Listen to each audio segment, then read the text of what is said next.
Welcome to Discover Cape. Discover Cape is a 30-minute program that will introduce you to fascinating people and take you to interesting and important places. This month, we take an historic look at some very significant and important places to our region. We'll visit the Red House Interpretive Center, tour Old Lorimer Cemetery, and view one of the greatest collections of statuary from the 1904 World's Fair, which happens to be located on the campus of Southeast Missouri State. So stay tuned for this historic episode of Discover Cape. This show is sponsored in part by Ameren. St. Louis was host to the 1904 World's Fair, considered by some to be one of the most significant events of the 20th century. Scott Hugerich, a Southeast graduate, directed a multiple award-winning documentary on the World's Fair. We talked with Scott and Dr. Stanley Grand, director of the University Museum, on the significance of the fair and the university's collection of statuary. The idea of doing a documentary about the World's Fair came about from another project that I was working on in 2002. I was producing a gratis video to help restore the Grand Basin, which is the lake at the bottom of Art Hill in Forest Park, and that was part of the World's Fair. At any rate, through the course of that production, I needed some footage of the World's Fair, and I went to the Missouri Historical Society and got some footage. And the tape that they gave me was on a 3/4-inch video cassette. And I knew immediately that we at least needed to transfer it to a digital tape format so that it would at least be preserved a little bit longer. And after we did that, we sort of kicked around the idea of what we could do with it since it's transferred to digital now, and then that's how the idea of doing a full-blown documentary came about. So a lot of St. Louisans have a passion for the fair, and they're fairly well knowledgeable about different aspects about the fair. One thing that we found out throughout the course of our research was how important it was for the United States. We were just entering the 20th century at that point, and America still wasn't a world power.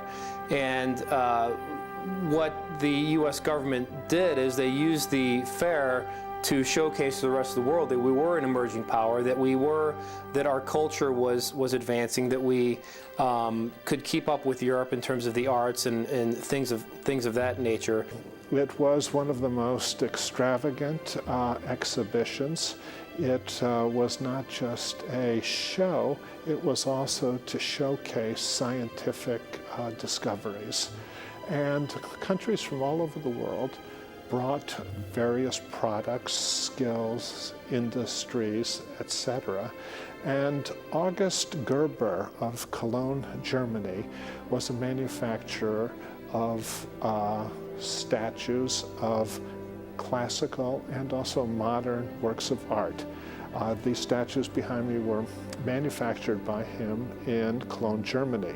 So his statues were part of an exhibit of German industries.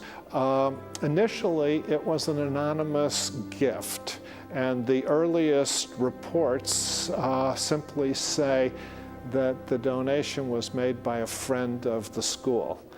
But subsequently, Louis Hauck was identified. As he toured the exhibits, he saw August Gerber's display of reproduction sculptures, and at the end of the fair he purchased them from Mr.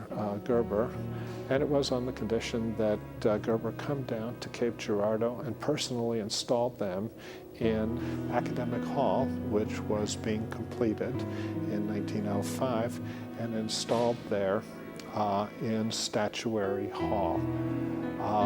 When the statues were removed from Academic Hall, they were dispersed over the campus because of space needs in Academic Hall. Some of the pieces, especially this piece of Hebe, who's holding a small little, like a little bowl.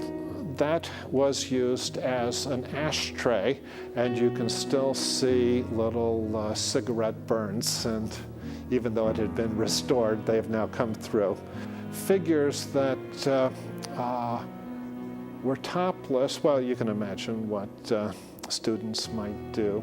Well, when they first come into the museum, they're greeted with about 35, 40 statues, which range in scale from over life size, like some of the works directly behind me, to small little heads that are about 7 or 8 inches in height.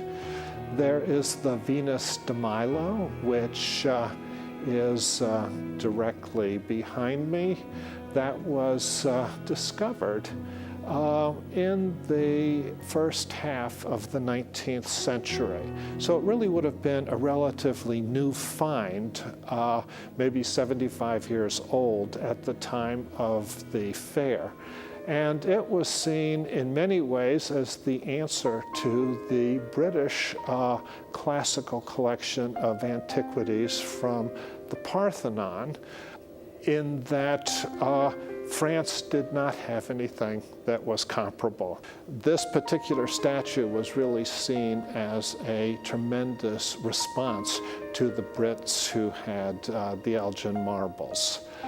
There's also a wonderful statue by Donatello of St. George, and it is one of the early masterpieces of the Italian Renaissance.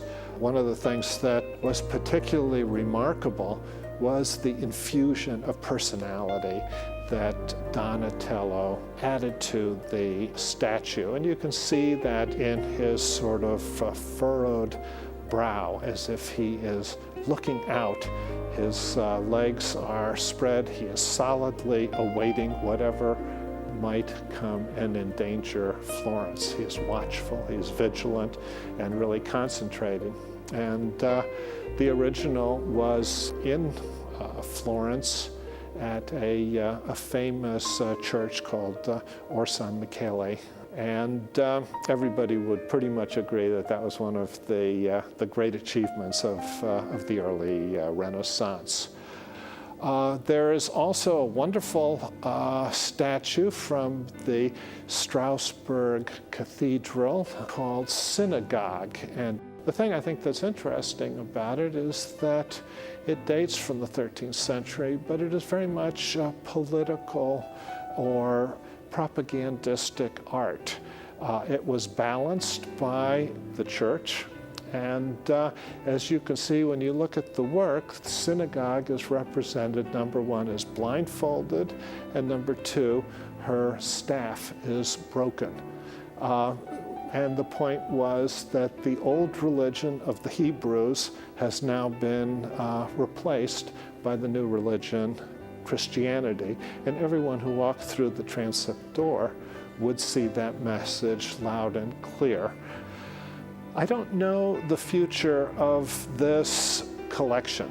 I do think that it is an essential part of this university's heritage, that when the decision was made to rebuild after the devastating fire of 1902, which destroyed the main academic building, and a decision was made to rebuild on the same site, but a completely different type of building, as really marking a major transition in the university. And an essential part of that vision is this group of statuary, which very much does hearken back to the classical tradition and is a part of that sort of humanistic tradition that is so much an important aspect of Western thought and belief.